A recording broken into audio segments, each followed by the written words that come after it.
আজকে আমি নিয়ে চলে এসেছি ফুলকপি দিয়ে ট্যাংরা মাছের ঝোলের রেসিপি। এটি কিন্তু কোনো নতুন রেসিপি নয়, অত্যন্ত পুরনো এবং সাবেকি একটা রান্না। একদম সাবেকিভাবে এই রান্না আমি কিভাবে করি আজকে আপনাদের সাথে সেটাই শেয়ার করব। তাহলে চলুন দেখে নেওয়া যাক আজকের রেসিপিটি। নমস্কার, আমি জয়িতা আর আপনারা দেখছেন জয়িতার পাকশালা। ফুলকপি আলু দিয়ে ট্যাংরা মাছের ঝোল করার জন্য প্রথমে আমি এখানে 400 গ্রাম ট্যাংরা মাছ নিয়েছি। মাছগুলোকে ধুয়ে কেটে ভালো করে পরিষ্কার করে নিয়েছি। এবার মাছগুলোতে আমি নুন, হলুদ আর সর্ষের তেল দিয়ে ভালো করে ম্যারিনেট করে 5-7 মিনিট রেখে দেব। ট্যাংরা মাছ যেহেতু আঁশ ছাড়া মাছ, সেই জন্যে যে কোনো রকম আঁশ ছাড়া মাছ যখন ম্যারিনেট করা হয় তখন যদি একটু সর্ষের তেল মাখিয়ে ম্যারিনেট করে কিছুক্ষণ রেখে দেওয়া যায় তাহলে কিন্তু তেলে দিলে মাছগুলো আর ফাটে না। এদিকে আমি একটা বড় সাইজের ফুলকপি এরকম বড় করে টুকরো করে নিয়েছি আর একটা আলু আমি বড় বড় ডুমো ডুমো করে কেটে নিয়েছি। আমি আগে থেকেই একটা পাত্রে জল গরম করতে বসিয়েছিলাম। জলটা টকবক করে ফুটে উঠলে এতে আমি দিয়ে দিয়েছি 1 চামচ নুন। নুন দিয়ে আমি গ্যাসের ফ্লেমটা বন্ধ করে দিয়েছি। এবার ওই গরম ফুটন্ত জলের মধ্যে আমি ফুলকপিগুলোকে রেখে দিয়েছিলাম 2 থেকে 4 মিনিট মতো। এতে ফুলকপির মধ্যে যদি কোনো রকম পোকা বা ময়লা থাকে সেটা ভালো মতো বেরিয়ে আসবে আর ফুলকপিটাও বেশ সুন্দর একটু ভাপিয়ে যাবে, আবার একদম নরম হয়ে যাবে না বা গলেও যাবে না। 2 মিনিট বাদে আমি ফুলকপিটাকে জল ঝরিয়ে নিয়ে রেখে দিয়েছি। এবার আমি রান্নাটা শুরু করব।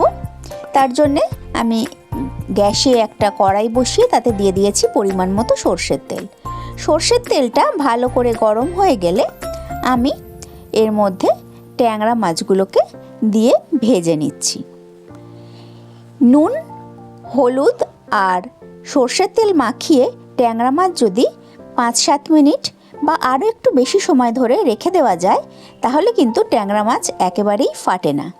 অনেকেই ট্যাংরা মাছ ভাজার সময় ঢাকা চাপা দিয়ে দেন, তবে আমি কিন্তু কখনোই ট্যাংরা মাছ ঢাকা চাপা দিয়ে ভাজি না।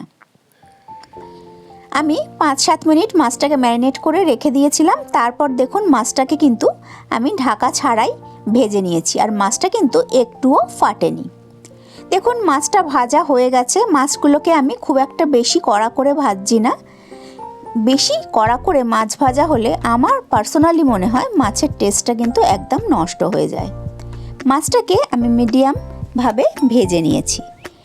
মাছটাকে ভেজে তুলে নিয়েছি। আমি মাছগুলোকে 2 ব্যাচে ভেজে নিয়েছি।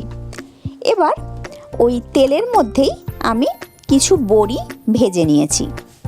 এগুলো কলাইয়ের ডালের বড়ি এবং এই বড়িগুলো আমার বাড়িতে দেওয়া বড়ি, এগুলো কিন্তু বাজার থেকে কেনা বড়ি নয়।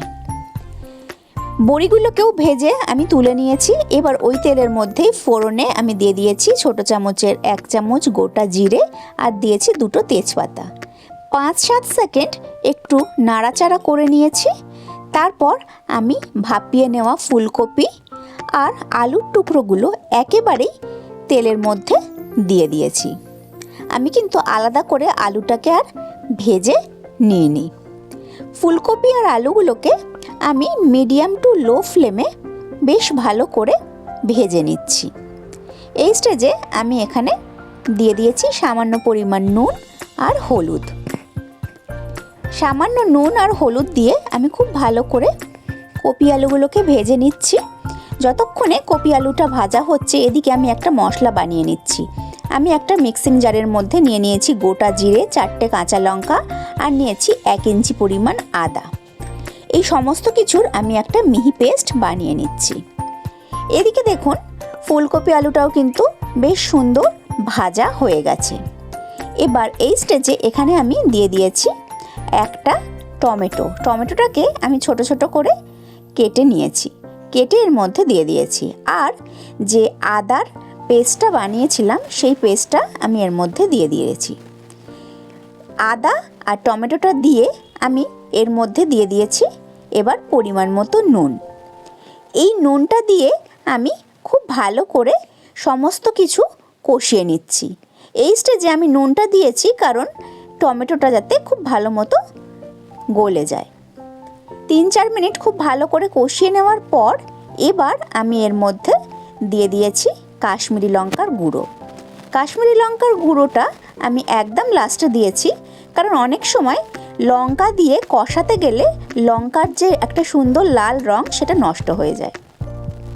সেই জন্যে আমি কাশ্মীরি লঙ্কার গুঁড়োটা একদম লাস্টে দিয়ে 10-15 সেকেন্ড খুব ভালো করে একটু মিশিয়ে নিয়ে তারপর আমি এর মধ্যে দিয়ে দিয়েছি পরিমাণ মতো গরম জল।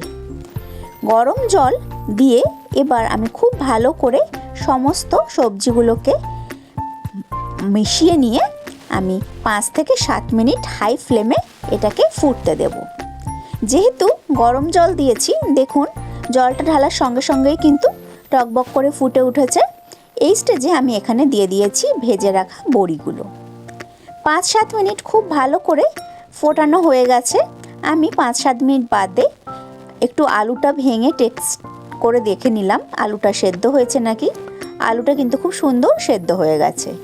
এবার আমি এর মধ্যে দিয়ে দিয়েছি ভেজে রাখা মাছগুলো দিয়ে এবার গ্যাসের ফ্লেমটাকে মিডিয়াম টু লোতে করে দিয়ে আমি আরও 5-7 মিনিট খুব ভালো করে ফুটিয়ে নিয়েছি, যাতে মাছের মধ্যে ঝোলটা খুব ভালো মতো ঢুকে যায়, মাছটাও বেশ সুন্দর নরম হয়ে যায় আর খেতেও টেস্ট হয়, মানে মাছের যে টেস্টটা ওটা ঝোলের মধ্যে খুব ভালো মতো মিশে যায়। এটা আমি মিডিয়াম টু লো ফ্লেমে 5-7 মিনিট ফুটিয়ে নিয়ে তারপর গ্যাসের ফ্লেমটা বন্ধ করে দিয়েছি। এই স্টেজে এখানে কিন্তু আপনারা চাইলে গরম মশলা দিতে পারেন, তবে কিন্তু আমি গরম মশলার ব্যবহার করিনি। আমি গ্যাসটা বন্ধ করে 10 মিনিট স্ট্যান্ডিং টাইমে রেখে দিয়েছিলাম। তারপর এই গরম গরম ফুলকপি আলু দিয়ে ট্যাংরা মাছের ঝোল আমি সার্ভ করে দিয়েছি। আমার আজকের এই একদম সাবেকি পদ্ধতিতে ফুলকপি আলু বড়ি দিয়ে ট্যাংরা মাছের ঝোল কেমন লাগলো অবশ্যই কিন্তু কমেন্ট করে জানাবেন।